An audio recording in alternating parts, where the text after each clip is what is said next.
السلام علیکم dear viewers, آپ کے فیورٹ طبی انفارمیٹو چینل دارالحکمت سے میں ہوں پروفیسر شبیر احمد۔ ہمارا آج کا ٹاپک ہے ہماری باڈی کے ساتھ چمٹی ہوئی ایک خاموش موت۔ خاموش موت میں اس لیے کہہ رہا ہوں کہ آج کی ویڈیو میں جو تفصیلات اور جو چیزیں آپ کی خدمت میں عرض کروں گا، میڈیکل سائنس کے مطابق اس کو سست موت یا پھر اس کو زندگی کے ساتھ ہمارے وجود سے چمٹی ہوئی خاموش موت بھی کہا جاتا ہے۔ تو چلیے بڑھتے ہیں آج کے ٹاپک کی جانب۔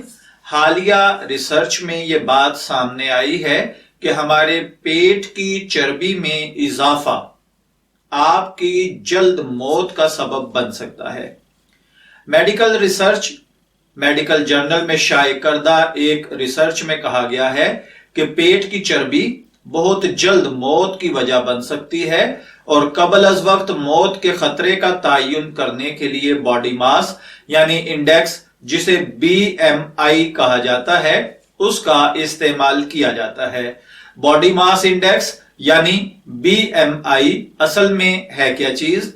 باڈی ماس انڈیکس ایک آسان اقدام ہے جو لوگوں کے وزن کا اندازہ کرنے کے لیے وسیع پیمانے پر استعمال ہوتا ہے، لیکن اس پر اکثر تنقید کی جاتی ہے کیونکہ باڈی ماس انڈیکس یہ نہیں بتاتا کہ جسم میں چربی کہاں محفوظ ہوتی ہے۔ چلیے میں عرض کیے دیتا ہوں۔ اس ضمن میں محققین نے مختلف تجربات اور مطالعے یعنی ریسرچز کی ہیں، جس کے بعد معلوم ہوا کہ پیٹ کی اضافی چربی واقعی میں جلد موت کا سبب بن سکتی ہے۔ خواتین میں خاص کر ہر 10 سینٹی میٹر پیٹ کی چربی میں اضافہ 8% تک آپ کو موت سے زیادہ قریب کر دیتا ہے، جبکہ مردوں میں ہر 10 سینٹی میٹر پیٹ کی چربی میں اضافہ موت کا خطرہ 12% تک بڑھا دیتا ہے۔ اس کے برعکس جسم کے دیگر حصوں میں موجود اضافی چربی جلد موت کے خطرے کو کم کر سکتی ہے۔ دوسری جانب ایران میں سیمینان یونیورسٹی آف میڈیکل سائنسز کے ایک ریسرچ میں کہا گیا ہے کہ یہ بات بہت پہلے ہی مشہور ہے کہ زیادہ وزن یا موٹاپا ہونا دل کی بیماریوں جیسے کینسر، گردوں کی بیماری کے خطرے سے منسلک ہے۔ تو پھر سوال یہ پیدا ہوتا ہے کہ پیٹ کی اس چربی کو کم کیسے کیا جا سکتا ہے؟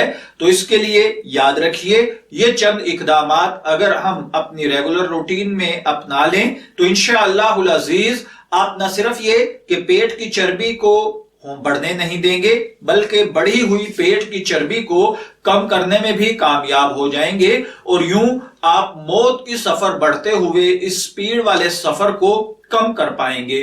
اس میں سب سے پہلے نمبر پر ہے کہ آپ سبزیوں میں پتوں والی سبزیاں اور تازہ پھلوں کو غذا میں شامل کریں۔ اس کے بعد پروٹین اور کم چربی والی مصنوعات کا انتخاب کریں۔ چینی یعنی شوگر کا استعمال اگر ہو سکے تو بالکل ختم کر دیں، نہیں تو بہت کم کر دیں، اور کوشش کریں کہ کیک، کوکیز اور میٹھے مشروبات سے پرہیز کریں۔ میٹھے مشروبات میں کولا مشروبات بھی شامل ہیں۔ اسی طرح ڈنر میں بھاری غذا کی بجائے ہلکی غذا اور سلاد کا استعمال کریں۔ زیادہ سے زیادہ ورزش کریں، واک کریں، تیراکی کریں یا پھر جمپنگ کریں۔ ان ذرائع کو اپناتے ہوئے ہم اپنی پیٹ کی فالتو چربی کو نہ صرف یہ کہ بڑھنے نہیں دیں گے، بلکہ بڑھی ہوئی چربی کو کم کرنے میں بھی کامیاب ہوں گے۔ میں دعا گو ہوں کہ اللہ تعالی ہر بھائی بہن کو اس خاموش موت سے محفوظ رکھے۔ اجازت چاہیں گے، پھر ملیں گے کسی نئے طبی ٹاپک کے ساتھ، تب تک کے لیے اللہ حافظ۔